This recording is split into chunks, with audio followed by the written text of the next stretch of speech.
Croatia Ubufaransa bwagiye gukina abantu bose batabucira kari urutega ndetse na Didier Deschamps batangiye kumwotsa bavuga bati n'ubundi kabishwe barasezeye mbere y'igihe ikipe yacu ntabwo irimo irakina ntabwo bigenda neza ariko nimugoroba yaraye abashe kwikubita agashyi ya EDF equipe de France ku munsi w'ejo ifite umukino ukomeye cyane sinira mutabonye mbyandika kuri social media nakusomye article ya l'équipe irimo irakora ama révélation atandukanye muri equipe de France bavuga ko abakinnyi batishimira ikintu kimeze nka scam Didier Deschamps bakoze bo bifuzaga ko mu byukuri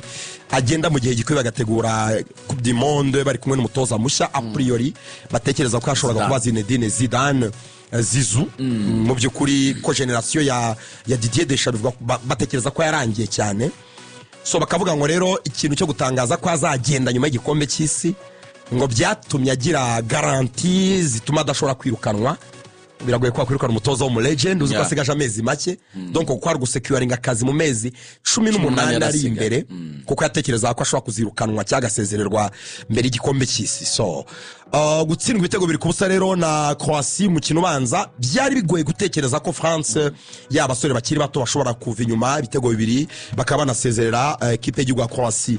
Havaratska byarabaye rero barabikoze ku munsi w'ejo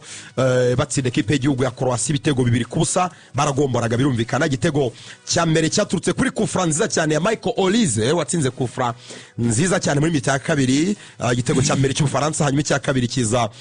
n'ubundi kuri assist ya Michael Olise yahaye umupira mwiza Ousmane Dembele arimo gutsinda ibitego byinshi muri sezo by'umwihariko muri uyu mwaka igitego cya 23 muri 2025 gusa amaze kugira involvement ibitego 38 goal and assist niwe uri imbere y'abandi bose ku isi uyu mwaka wa 2025 nta muntu arakora ibitego ibyo Ousmane Dembele kuvutangi ibitego byabohereje muri extra time n'ubundi birangira nyuma y'amapassoma menshi birangira n'ubundi ari ibitego bikusa bya France agwe ibitego bibiri kuri bibiri hanyuma bajya muri penalty rero barazitsinda usibye penalty za Theo Hernandez ndetse na Jules Koundé abandi bazitsinze ariko kurana rw'ikipe y'u Croatie bahushije penalty eshatu by'umwihariko iyo witwa Josip Stanisic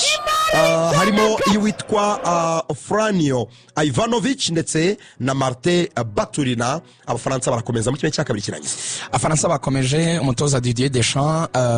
yarafite critique akenshi bavugaga yuko ikipe yengo ifite ikibazo kibijyanye na creativity cyangwa se bijyanye no kurema uburyo hagati mu kibuga begeza imipira imbere aho bavugaga yuko abakinnyi afite kandi bishaka kujya kuba byo bano basore babirabura barimo Aurelien Tchouameni bakamavinga ko badafite ikintu nyine cy'umukinnyi ufite finesse umupira ku kirenge wa wundi ufite amageste technique meza cyane bagarukaga nyine igihe cya Paul Pogba bakavuga ati iyo Pogba yabaga ari muri iki kibuga yabaga ari umukino ushobora gukoresha equipe akayifasha nyine kuba yagira iki kintu cya possession kayikontrola ati birabaje kubona igihugu nka Croatia gifite abakinnyi bakuze abandi nta marevelation mashya menshi bafite Burayi kiza kikadutsinda ibitego bibiri abantu batangira nyine no kuzamura ikintu cyo kuba atari kubundi uyu mugabo kubera ikintu uyu munsi wa none akemera equipe de France baracyana mwubahira yego ibintu yakoze kuko buri afite umwihariko kuba numwe mu bantu batwaye igikombe cy'isi ari abakinnyi akanagitwara n'umutoza ikintu gikomeye rero hakanabamo n'ikintu buriya somehow kirimo politiko cyo kuvuga ngo ariko biragaragara yuko abantu bajya bavuga ngo ikipe y'Ubufaransa ni ikipe y'isi kubera amoko n'inkomoko z'abakinnyi bacu habanje umuzungu umwe gusa kwizigiye mu gihugu cy'Iburayi kandi nabo birabura ni Theo Hernandez wenyine nabo birabura harabava muri ibi birwa bigize ku Bufaransa ego ugasanga abandi ni abana bahanga ku mugabane wacu abo bakamavinga twavugaga muri Zangora n'ahandi baracome muri Cameroon na Bambape gutyo none bakaba ikibazo cyo kuvuga ngo turanayifata none nayo n'undi mwene wabo umunyafurika nawe Zidane none ikipe rero ira bari Afrika ni African Union bajye banayitumira muri African Union igihe n'ibiganiro ikoramo kuko biragoye nyine bakagira ukuntu bamutindana kwera icyo cyubahiro n'ibyo byose ariko yaje kureponda neza izo critique arazicecekesha ushize yari yabuze Rabiot tumashira mediane ye azanamo Tchouameni na Manukone ariko haza Michael Olise wasaga n'ukina kwicuma urabona ko anagize contribution yiyo ku France ndetse na assist kuri Dembele urabona ko no mediane at least yari flexible ntabwo abantu bibaza impamvu atabikora kenshi ahubwo akunda gukinisha ba nimero 6 benshi Wasanga ariko nk'ikipe Mediane urabona ko ari ari yuzuye nyine mu aho bateganya inga babiri neza rutayizamu ndetse na nimero 10 abantu barimo baranavuga yuko ari gutekereza gutangira guhamagara umwana witwa Sheriki cyane akamukora muri under 21 akamuzamura mu bakuru ku buryo ashobora kuzamukoresha mu gikombe cy'isi kugira ngo uwo muntu ushobora kumukinira nyine afite icyo kintu cya creativity aze hanyuma nk'uko abafaransa rero bagiye babigarukaho uyu musore umeze neza mu ikipe ya Paris Saint-Germain sorry mu ikipe ya Bayern Michael Olise bati Michael Olise a mis la presse française à ses pieds ubwo ni itangazamakuru ry'ubufaransa nyine yarishyize ku birenge bye ngo no gusubiza critique nyine nko uburyo kuvuga ati mu mutuze Didier Deschamps rero amutera icyoteza aravuga ati ngibi byo nababwira hagati ubundi biterwa ngo nuko mwe mwumva icyo mwita creativity mwe mwivugishaga mbere ati icyo mwita creativity sinzi icyo ari cyo ati sinzi niba ari ibyo ngibyo byo kuvuga ngo umuntu ngo arakora amadribble menshi ati sinzi niba ari iki ati ariko ati tanke usoye umupira ukura muri zone median uyijyana imbere kandi bigakunda barikagera imbere hatuba iyo creativity yabaye ati kandi twareponze neza twabonye ibitego byacu bibiri Equipe de France ibi bintu bigize serie ariko kubera ikintu gikomeye cya critique mweke ko nejo bundi bavamo muri Euro yatwaye na Espagne nabwo ibintu bya Didier Deschamps abafaransa bari batari Clifoke rwose uyu muntu oya inkuru ya Equipe nayo yarabasikaminze Didier Deschamps yihaye akazi kirekire yiha garanti zo kutirukanwa ubu ntibapfa kumwirukana kuko n'ubundi agereza gutsinda bazatandukana wenyine nyuma ya Mondial indi match yabaga n'abataliyani bagiye gukora affaire mu Budage ariko byarabananiye mu rugo banganyije n'Ubudage ibitego 3-3 Joshua Kimmich ndetse na Jamal Musiala ndetse na Krenstein batsinze ibitego hakiri kare umukino ubanza Ubudage bwari bwatsindiye mu Butaliyani ibitego 2-1 yego ariko noneho hariya kuri Signal Iduna Park niho bakiniye banganyije ibitego 3-3 ibitego bya Abadage babanje ibitego 3 ibitego bya Kimmich Musiala ndetse na Krenstein hanyuma Moise Kean atsinda ibitego 2 ndetse n'uwitwa Giacomo Raspadori ibitego 3 kuri aggregate ubwo igitego cyo hanze ubwo nyine nicyo cyabaye difference yo aggregate ya ibitego 5 by'Ubudage kuri 4 by'Ubutaliyani abataliyani barasezererwa ariko urabona ko nabo ni match fair nubwo Ubudage budafite abakinnyi benshi babo hari benshi badahari nka Kai Havertz ariko n'Ubutaliyani nabwo bafite equipe ikomeye cyane so ni fair result Abadage badeservinga kugera muri kimwe cya kabiri kirangiza Abadage barabikwiye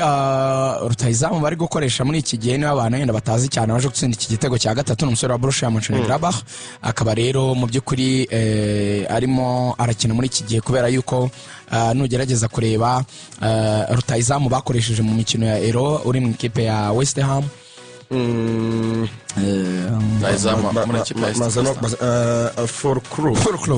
Niklas Füllkrug ntago yari ahari ariko ubundi ni ekipe ubona nziza vraiment mu zindi zone zabo z'imbere ndetse n'inyuma wenda akantu kari kubagora muri iyi minsi ni akabazo k'izamu nanone kubera abazamu babo batameze neza urabizi ko Manuel Neuer yavunikiye muri ekipe ya Bayern ngira ngo twarebonye muri Champions League match yo kwishyura Ter Stegen we sezo yose ntazaba hari nabyo byatumye bashyiramo umuzamu Oliver Bugman ni umuzamu w'ikipe ya Hoffenheim ariko muri rusange abandi bakinnyi ni amazina azwi Joshua Kimmich rero muri iyi minsi we aranaryoshye cyane aranaryohewe nyuma gusinya amasezerano mashya muri Bayern biragaragara yuko rwose ari mu kazi hanyuma Jamal nawe watsinze ikindi gitego hari umwihariko wa Jamal niwe mukinnyi witwaza indyo n'imoso ibi bintu bigira abakinnyi bake cyane kuko buriya ikintu cyitwa conduite de balle cyangwa se ukuntu twara umupira mu mupira w'amaguru ni ikintu gikonta cyane kuko buriya uzareba abakinnyi benshi umupira ubapfana kubera ukuntu bari kuwutwara ukuntu awusunika buriya n'ikica barafinda wacu tuzagira igihe cyo kubiganiraho ariko uburyo Musiala iyo ari kwakserera akontorora tempo umupira ukagendera hagati y'amaguru kawutwaza rero n'indyo n'imoso kagenda kihereza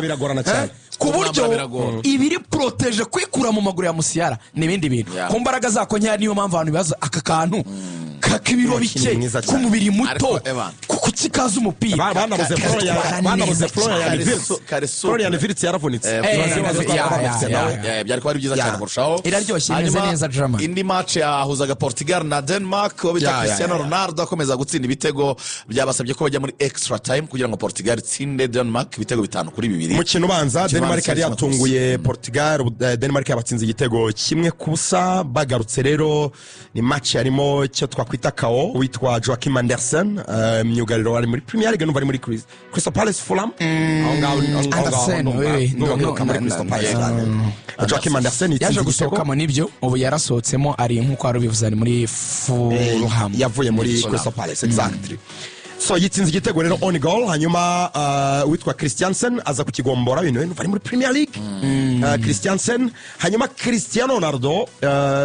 aza gutsinda igitego ariko yari yanarase penalty. By the way yayirasa umuzamu nyine yayifasha umuzamu w'ikipe y'igihugu ya Denmark n'umuzamu ukomeye cyane Kasper Schmeichel. Cristiano ayiteye arayifata. Cristiano yarabanje mu kibuga hanyuma no biza gusaba ko Cristiano aza gutsinda ikindi gitego ku munota 72 kibaha avantage ariko gita kigomborwa na Christian Eriksen. Hanyuma rero ku munota 86 Francesco Trincao aza gutsinda igitego cyabaha avantage ibohereza muri extra time. Munota 91 abonira avantage y'igitego cya Trincao nanone hanyuma na Goncalo Ramos ku munota 115 aggregate ibitego 5-2 5-3 nibwo rero Portugal yaje kwempoza nyine sezera equipe y'u Denmark nabyo byari merite ariko byagaragara ko makinyo ari kubanza mu kibuga harimo akabazo sitwa winga nk'umuwinga witwa Francisco Conceição umusore uri muri equipe ya Juventus ntabwo ari umusore uri ku rwego rwiza cyane ntabwo ari ku delivering ibintu byiza birasa nkaho umutoza araza gukora impinduka ariko afite n'undi abawinga nyine bari kuri bench bakomeye nka Trincao ba Diogo Jota nawe nutayizamu wari kuri bench nabo ba Goncalo Ramos ariko uyu mwinga ntabwo bimeze neza cyane. So Portugal rero na Cristiano Ronaldo through ariko Cristiano abanje guhabwa igihembo cya Guinness Award yego nk'umukinnyi ukinnye imikino myinshi urumva muri ekipe y'igihugu baravuga ngo the most wins no umukinnyi utsinze imikino myinshi muri ekipe y'igihugu the most wins in an international football career mu bagabo imikino 32 mbere y'umukino wa nimugoroba. So ibi ngibi biragoye ku Guinness World of Record hari umuntu uzayikuraho yabanje guhabwa indabyo ze hanyuma no kuri match ya France ntabwo twavuze ko magana 929 ubu nta nubwo twavuze ko kuri match ya France 71 kuri match ya France no babanje guha recognition ijiro mukorera ceremony yazereye n'umuryango we kuko niwe top scorer w'Ufaransa by the way yego bamuhaye indabyo ze kabisa Olivier Giroud urumva n'aba legend nyine bari kugenda bana bikoze neza nabonye rwose bamuserebuye bakarutsa n'ama fireworks kabisa byari ibintu nyine bubashye cyane ariko by'umwihariko Cristiano yari habanje kuvuga kuri uyu musore wa Manchester United wari watsinze igitego cerebral nkawe watsinze igitego mu kino